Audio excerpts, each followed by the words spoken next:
Well, today is International Women's Day, and as we continue to celebrate fantastic women around the world, today we're shining a light on five-time author and podcaster Andrea Dunlop and her new book, Women Are the Fiercest Creatures. It's a suspenseful novel that follows the story of three women who have been erased from a billion-dollar tech company by its manipulative founder. And as the company prepares to go public, a damning secret behind its founding threatens the IPO and has a lasting impact on three intertwined families. Joining us now to discuss her release, Andrea Dunlop. Okay, this is fact meets fiction for sure. How many times have we heard this real life story? Too many, Kara. Way too many. Unfortunately, I did not have to dig deep to find stories about women that have been written out of the history of important companies or just written out of history, period. And how did you do that? How did you find those women? And I'm just curious, it probably wasn't difficult, and there probably were far too many to even compile research for the book.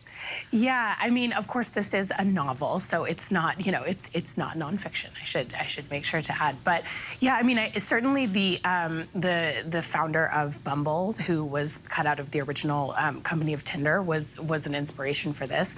And I think, you know, a statistic that really stuck in my head while I was writing this book is that when you're talking about those tech companies that get a lot of funding, less than 2% are female-led. And so that just, I mean, I expected the numbers to be skewed, but not quite that much. And actually, unfortunately, that's gone down from 2022 to 2023. And so that just really stuck with me. And I also read a fantastic book called Brotopia that I highly recommend if you're interested in sort of the story of women in tech and how they got pushed to the margins.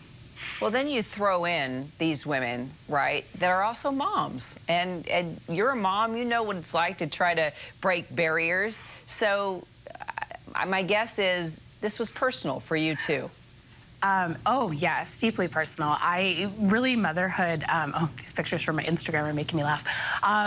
The motherhood was really the bookends to this experience. I started writing the book while I was pregnant with my eldest child, my daughter Fiona, who's now 4.5, and I finished writing while I was pregnant with my son, who is 9 months old at the moment. And so, yeah, I mean, motherhood for me, it was an incredible experience becoming a mother.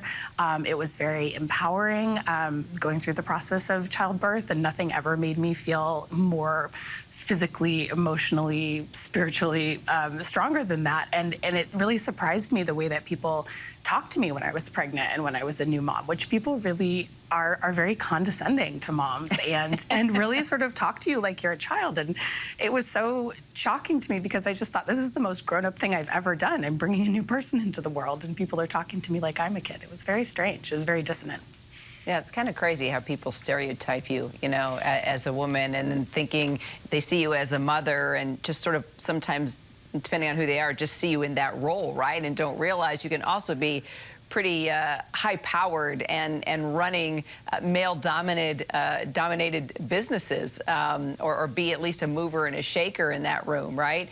And you also make it clear that in order to do that, you really do need your female posse of protection when you're in environments like this, and that is a theme throughout your book as well. Oh, yeah, there's some great author friends of mine.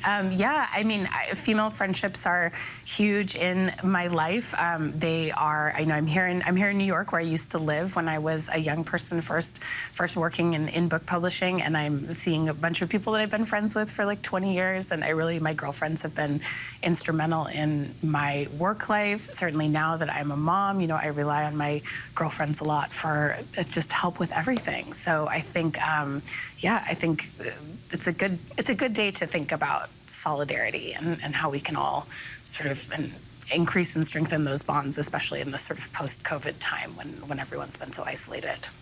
Well, you're not just writing books, but you've got a podcast, Nobody Should Believe Me. So what inspired you to enter the true crime podcasting world? Besides, everybody loves a good thrilling story, no doubt. Yeah, so it's a little ironic because I can be a little bit squeamish about true crime as a listener. So this project unfortunately comes from a personal connection that I have. This is a true crime podcast. It's also an investigative podcast into Munchausen by proxy, which we have a really unfortunate situation in my family. But that's become a really big part of my work life as well. We wrapped up the first season in the fall, so that is all available if people want to listen to it. And we're actually working on a second season. We're talking about a new case, talking about some other angles that we didn't cover in the first season, and that should be coming out in May. So that's been really interesting work, and I'm actually currently co-writing a nonfiction book on that same topic that comes out next year. Well, make sure you tell us if you break any cases so we can pay close attention to that. Andrea Dunlop, thanks so much for joining us. Okay, appreciate it. Thank you so much for having me, Kara. Hi, everyone. George Stephanopoulos here. Thanks for checking out the ABC News YouTube channel. If you'd like to get more videos, show highlights, and watch live event coverage, click on the right over here to subscribe to our channel. And don't forget to download the ABC News app for breaking news alerts. Thanks for watching.